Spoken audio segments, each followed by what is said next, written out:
बहुत सारे स्टूडेंट का मैसेज आया था कि सर आपका चार्ज का जो पढ़ाई है वो चार्ज को कंटिन्यू कीजिए, क्योंकि बहुत सारे स्टूडेंट को डाउट है चार्ज के बारे में। जो लोग भी आईआईटी के लिए कि जेईई मेन के लिए प्रिपेयर कर रहे हो उनके लिए बहुत जरूरी है चार्ज का कंसेप्ट, क्योंकि ये जो क्वेश्चन है ये बहुत क्वेश्चन चार्ज में ही बनते हैं।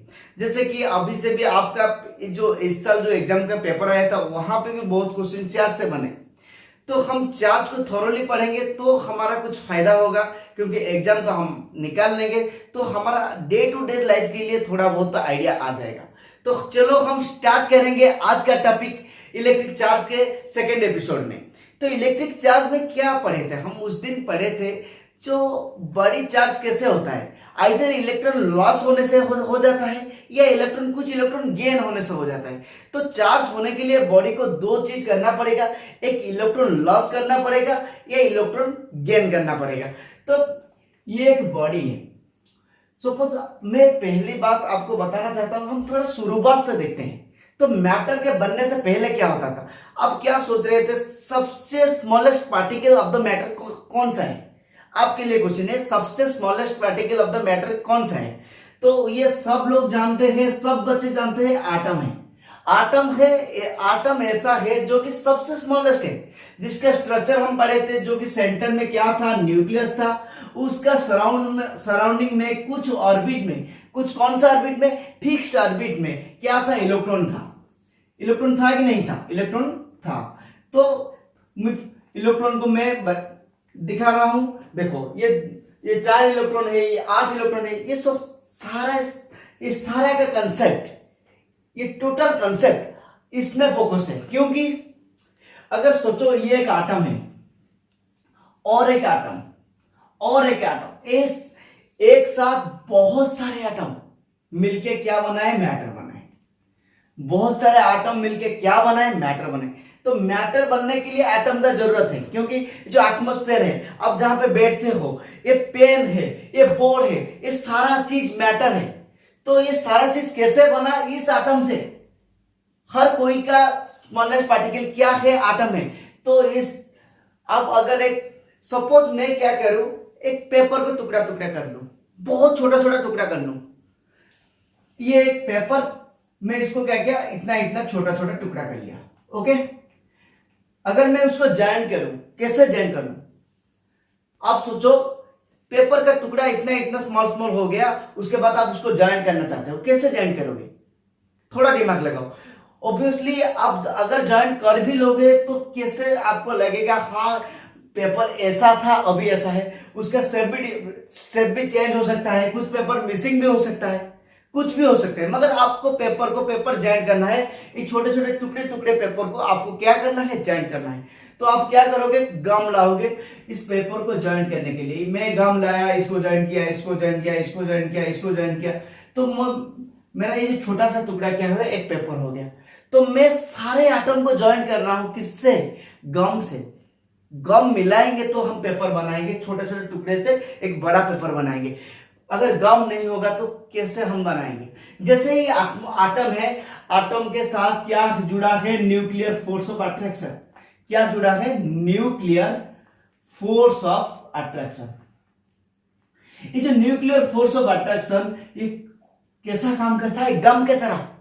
सोचो, इस एटम को मुझे जोड़ना है, तो मुझे क्या करना है? इस एटम में थोड़ा बहुत अट्रैक्शन चाहिए, तो ये जुड़ेगा। तो कौन सा, कैसे अट्रैक्शन लाएगा? ये न्यूक्लियर फोर्स ऑफ अट्रैक्शन से।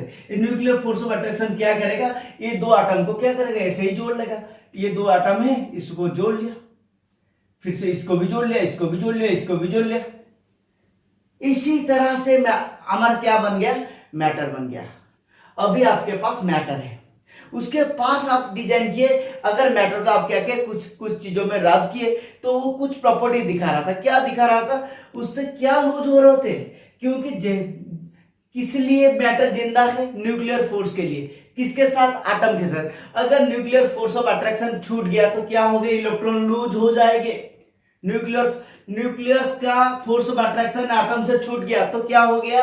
न्यूक्लियर लूज हो जाएंगे, ये न्यूक्लियर मिसप्लेस हो गए, न्यूक्लियर ऑर्बिट में नहीं रहे, न्यूक्लियर चले गए। किससे चले गए? मैटर से चले गए। अगर ये मैटर है, इससे न्यूक्लियर, इससे एटम चला गया, क्या चला गया, आटम पूरा नहीं गया, उसके अंदर में जो इलेक्ट्रॉन है, जो इलेक्ट्रॉन रहता था वो इलेक्ट्रॉन क्या हुआ, डिसलोकेट हो गया, वो मैटर से नहीं रहा, वो बाहर चला गया। अगर बाहर चला गया, एक इलेक्ट्रॉन बाहर चला गया तो क्या हुआ, हम तो बोले थे आपको, क्या बोले थे हम पहले से, अगर एक मैटर का एक्सेस इलेक्ट्रॉन होगा, एक्सेस इलेक्ट्रॉन होगा, ये जो एक्सेस इलेक्ट्रॉन आया कहां से, मैटर तो पहले न्यूट्रल था, एक्सेस इलेक्ट्रॉन आया कहां से, और एक मैटर से आया।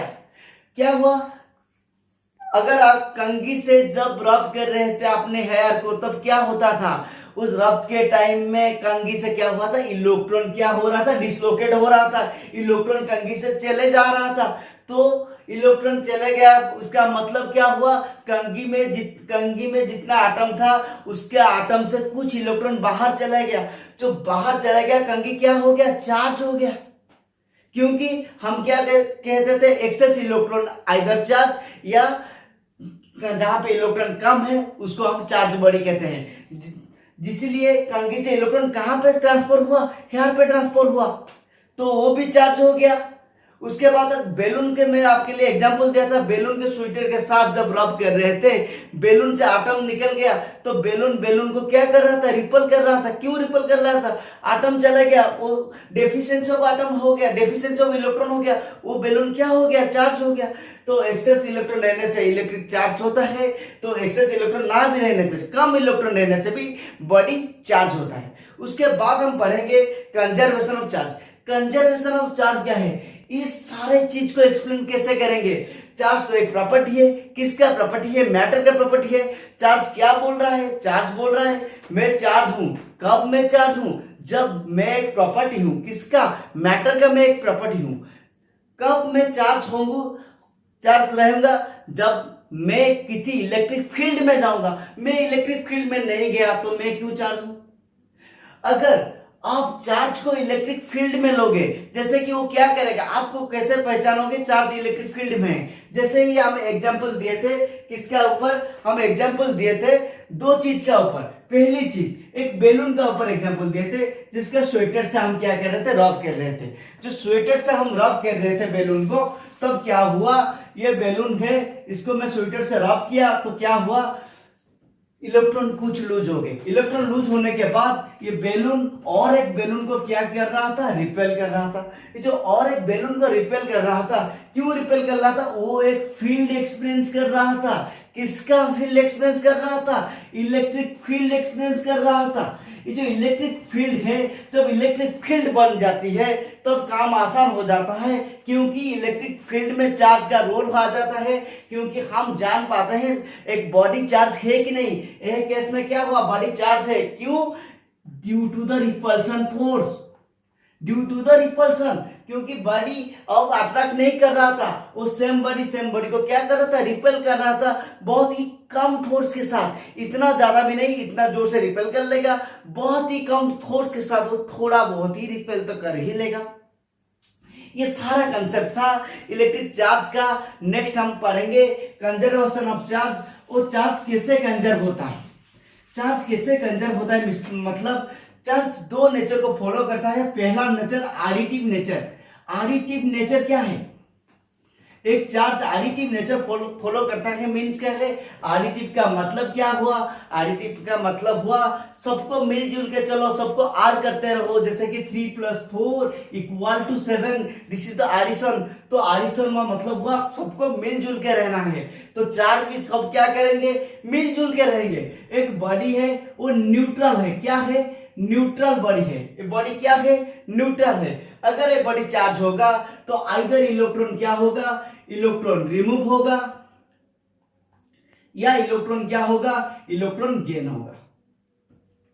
आइदर बॉडी इलेक्ट्रॉन रिमूव होगा या इलेक्ट्रॉन गेन होगा। अगर इलेक्ट्रॉन रिमूव हो गया तो बॉडी कौन सा चार्ज होगा, इलेक्ट्रॉन रिमूव होगा वो बॉडी पॉजिटिव चार्ज होगा, इलेक्ट्रॉन गेन होगा बॉडी नेगेटिव चार्ज होगा। इलेक्ट्रॉन गेन हुआ तो नेगेटिव हुआ, इलेक्ट्रॉन चला गया तो पॉजिटिव हुआ। क्यों पॉजिटिव हुआ, क्योंकि इलेक्ट्रॉन चला है, उसके पास ढेर सारा इलेक्ट्रॉन है, वो दे रहा है तो वो पॉजिटिव है।